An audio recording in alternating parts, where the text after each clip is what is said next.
नमस्कार। आज हम बीकॉम पार्ट सेकेंड ईयर के विद्यार्थियों के लिए उपयोगी विषय फाइनेंशियल मैनेजमेंट में अनुपात विश्लेषण महत्वपूर्ण टॉपिक का अध्ययन करने से पहले आपको एक छोटा सा मैसेज के साथ शुरुआत करेंगे कि तुम चले तो आंधी या तूफान खुद ही चल पड़ेंगे। सागर की बात क्या, हिमगिरी सरीखे ढल पड़ेंगे। ये ना समझो ये दिशाएं पथ तुम्हारा रोक लेंगी। तुम चले तो दीप क्या, सूरज हजारों जल पड़ेंगे। आज हम बीकॉम सेकेंड ईयर के विद्यार्थियों के लिए अनुपात विश्लेषण का अध्ययन करेंगे। उससे पहले जैसा कि मैंने आपको पूर्व के व्याख्यान में संक्षिप्त रूप से स्टॉक टर्नओवर रेशियो से संबंधित सूत्रों का एक विस्तृत अध्ययन करवाया था, आज उसी से संबंधित प्रैक्टिकल क्वेश्चन करेंगे जो कि आपके एग्ज़ाम की दृष्टि से बहुत ही महत्वपूर्ण है। स्कंद आवर्त अनुपात, मैंने आपको पिछले वीडियो में स्कंद आवर्त अनुपात ज्ञात करने का सूत्र बताया था, फॉर्मूला बताया था। स्टॉक टर्न ओवर रेशियो बराबर cost of goods sold divide by average stock.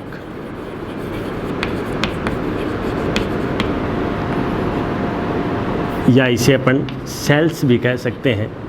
अगर कॉस्ट ऑफ गुड्स सोल्ड नहीं है तो सेल्स बटे एवरेज स्टॉक। एक प्रश्न के माध्यम से हम स्कंद आवर्त अनुपात की गणना करेंगे।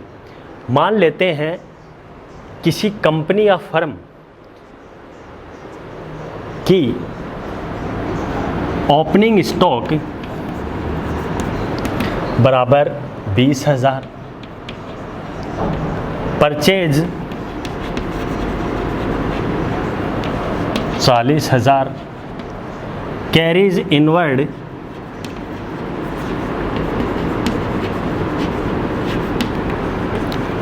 5,000। ओपनिंग स्टॉक है अपना 20,000, परचेज 40,000, कैरीज इनवर्ड 5,000। सेल्स बराबर है 75,000, 75,000 और क्लोजिंग स्टॉक है 15,000। किसी कंपनी की मान लो XYZ लिमिटेड की, इसका अपने को स्टॉक टर्न ओवर रेशियो ज्ञात करते हैं। जैसा कि मैंने आपको बताया, स्टॉक टर्न ओवर रेशियो ज्ञात करने के लिए कॉस्ट ऑफ गुड्स सोल्ड बटा average stock. Cost of goods sold किस प्रकार से ज्ञात करेंगे?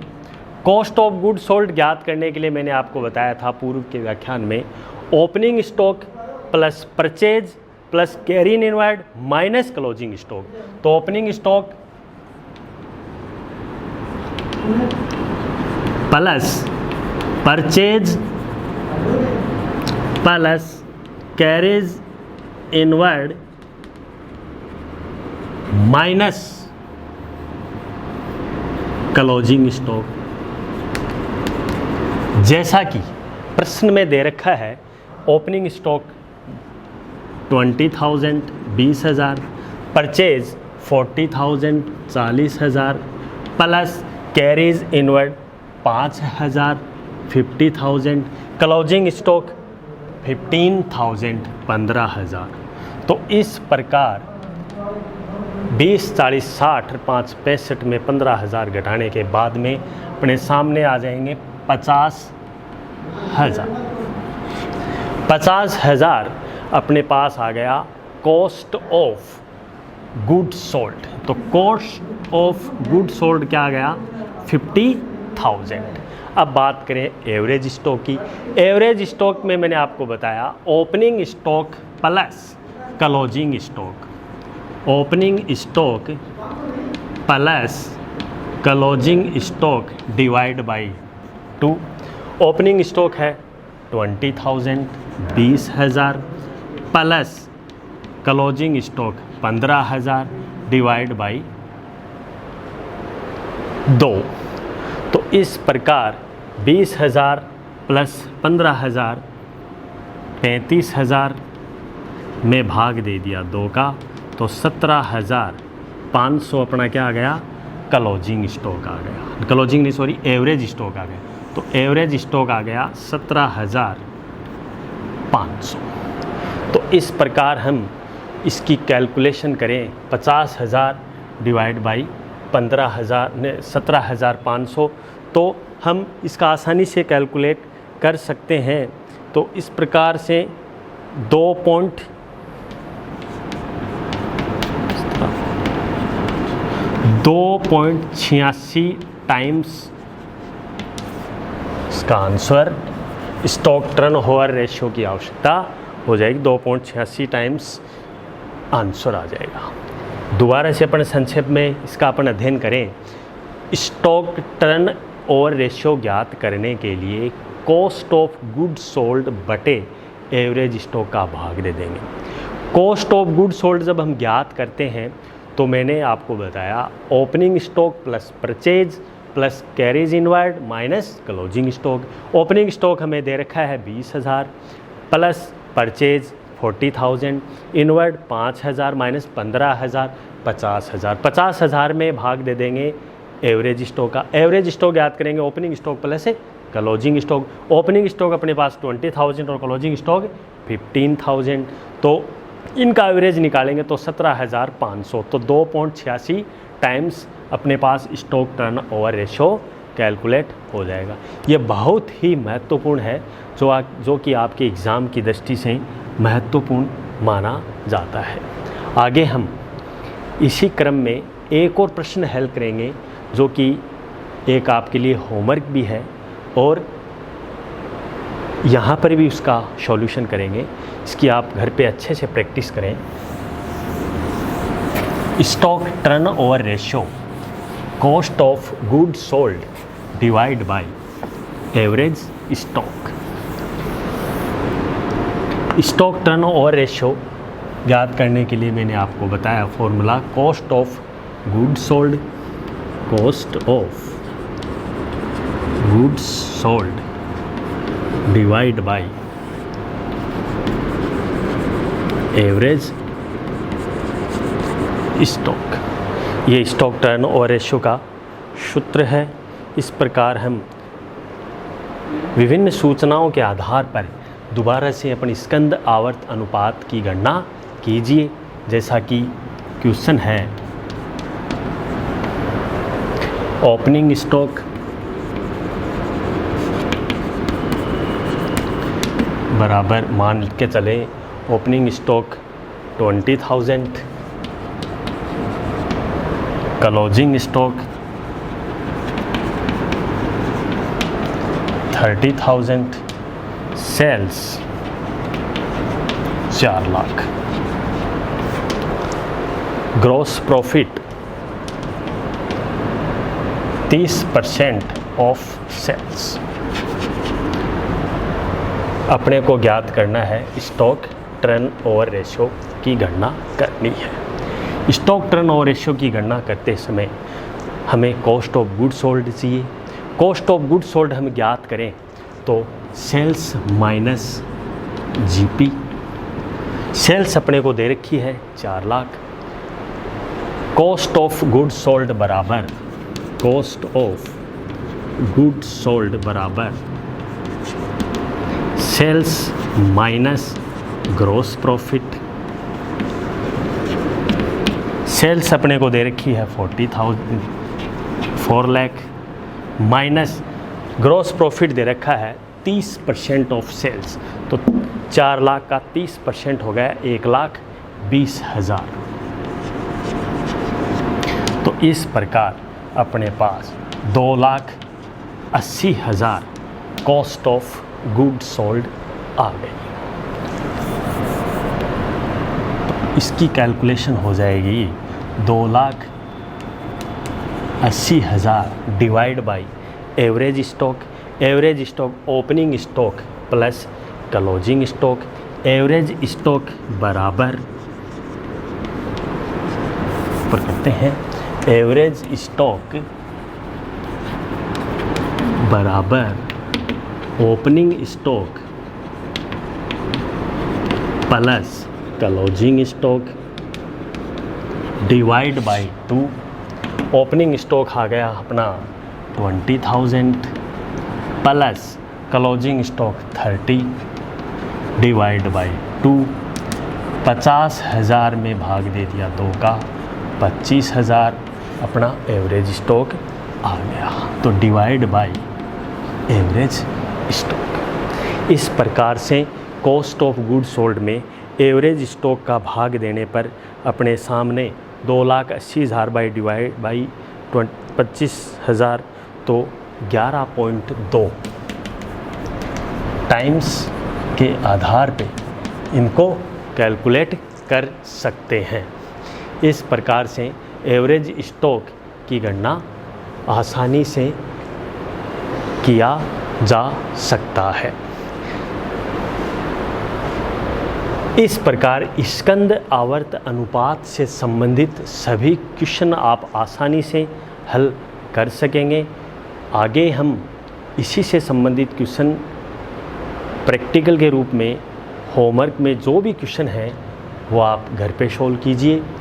दोबारा पुनः आपको एक संक्षिप्त में दोबारा से इस रेशियो के बारे में बता देता हूँ कि स्टॉक टर्न ओवर रेशियो एक फर्म या कंपनी के लिए बहुत ही महत्वपूर्ण भूमिका का निर्वहन करता है।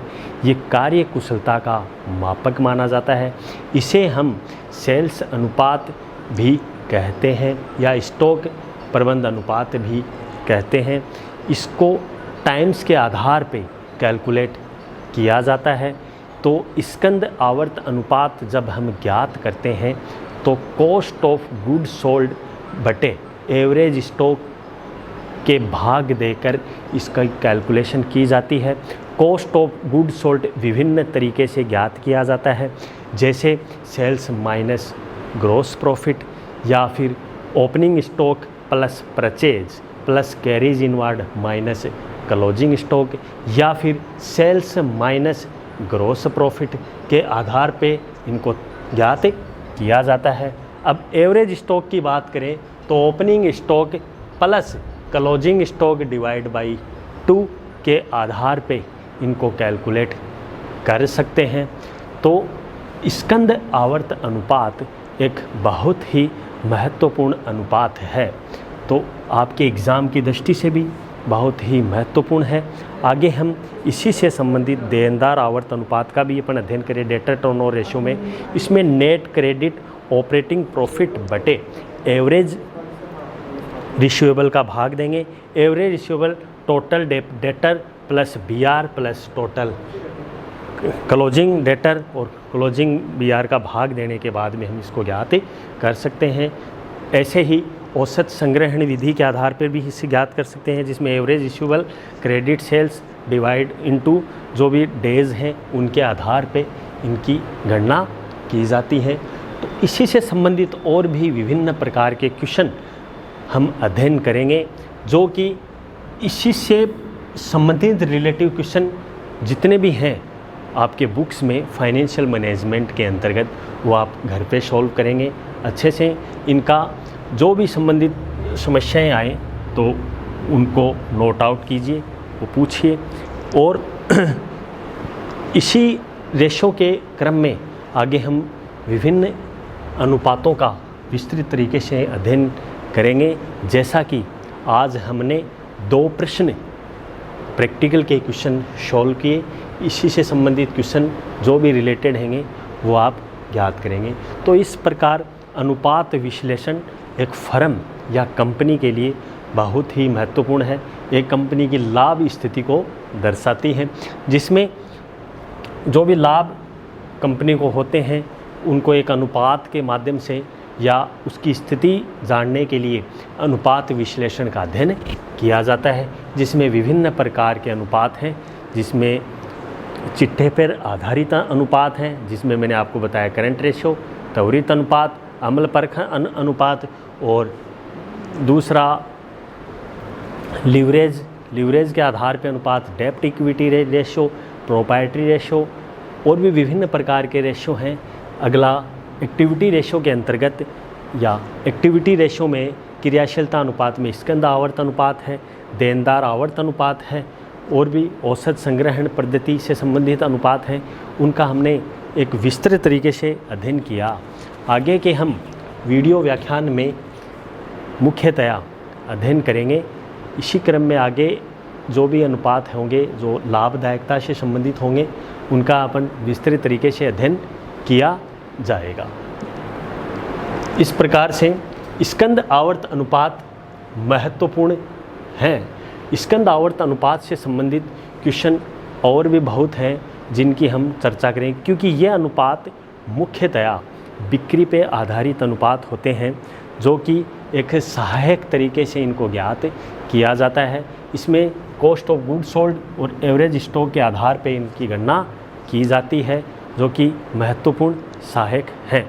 इस प्रकार आगे इसी क्रम में हम स्टॉक टर्नओवर रेशो से संबंधित सभी क्वेश्चनों का विस्तृत तरीके से अध्ययन और करेंगे और आपको होमवर्क के लिए जो भी कंटेंट के माध्यम से आपको इनकी चर्चा करेंगे।